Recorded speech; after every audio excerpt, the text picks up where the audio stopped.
Hello everyone, welcome to Flourish Your Skills. I hope you all are doing great. As you know from my previous video that in today's video I'm going to talk about the do's and don'ts of public speaking as well as the 3 pillars of public speaking. So let's get started. As we all know that becoming a professional public speaker needs a lot of practice. You have to create your own unique style of presenting, but also your presentation should be very much relatable to that of the audience. So in this part of the video, I'm going to talk about mainly the do's and don'ts of public speaking. First is you have to take necessary pauses. A pause is very essential. Don't always rush with your presentation.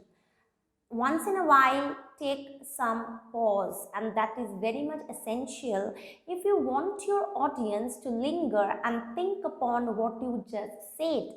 Also, taking a pause will give you some time to relax. Calming down is also very essential in between the presentation. So this is the first point. After this point comes the next point, that is managing your time. That is also very important. Why? Because the audience does not have the whole day, right, to listen to your presentation. So try as much as you can to wrap up everything within the stipulated time. Next is show some energy. So if you talk, in a very boring tone, if you talk very monotonously, the audience will yawn and they will not be interested to listen to you. So what you have to do, you have to throw some positive energy to that side as well. Okay. Another no while you are presenting is please don't use your mobile phones. Okay, keep it on silent mode, or the best thing is to keep it switched off while you are presenting. And the last but not the least is you have to talk at a reasonable pace. Don't hurry, okay? Don't talk too fast. What will happen if you talk too fast? The audience would not be able to match up with your pace, and also if you talk really slowly and very monotonously, as I already told, they will not be interested. So you have to maintain your pace. Okay, you have to adjust your pace accordingly. You have to talk in a reasonable pace. Okay, so these are the do's and don'ts. But apart from this, as you already know, that you have to maintain eye contact, you have to stand straight, you have to show confidence, you have to use proper body language. These are also some of the points that you have to remember. Okay, so these are few of the do's and don'ts that you have to remember. Now, do you know that Aristotle many thousand years ago wrote about the secret to become a great presenter? So now let's talk about that secret. So there are 3 pillars, as we have already talked about, 3 pillars of public speaking. Number 1, when you are up on stage presenting and you want to convince the audience, but have you ever thought, why would the audience believe you? Why would they believe you? So you have to show that credibility. You have to be a trustworthy presenter. You have to make yourself trustworthy. Ethos is that level of credibility that you pass down to your audience. So you have to be very much credible. So I hope that all of you have seen the political meetings. What the politicians do there, they try to make themselves trustworthy. They try to show credibility, and that is the sole motive of the political leaders in all of the political meetings. Now, next comes pathos. So what is that?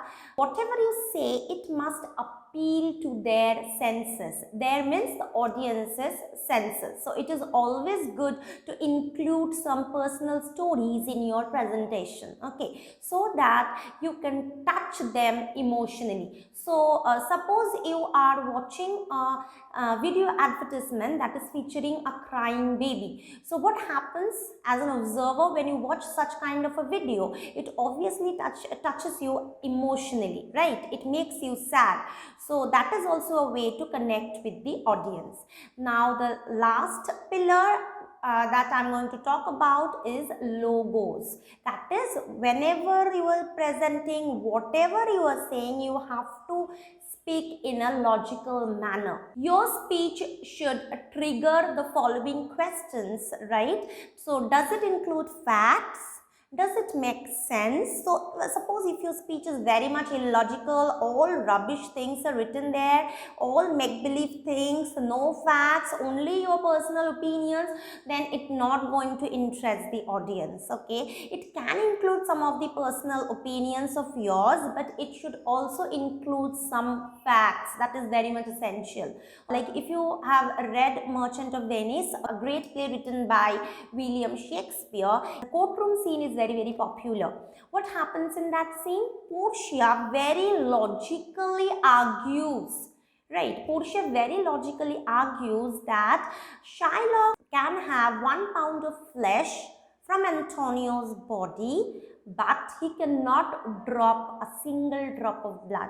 So in the court scene, we can see that she is very much logical. So while you are presenting also, you have to keep that point in mind as well, that you have to speak in a very logical manner. Okay, so what are the 3 pillars that we talked about? First is you have to show some credibility. Second is you have to touch them down emotionally. And the last point is you have to speak in a logical manner.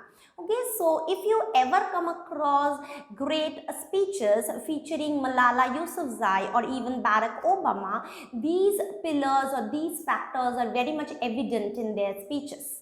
Okay, and therefore they are great presenters. So whenever you are preparing yourself for a public speech, you have to keep these factors in mind, how you can incorporate these factors in your presentation, and also please focus on the do's and don'ts okay, while you are presenting. So this much for today. I hope that this video helps.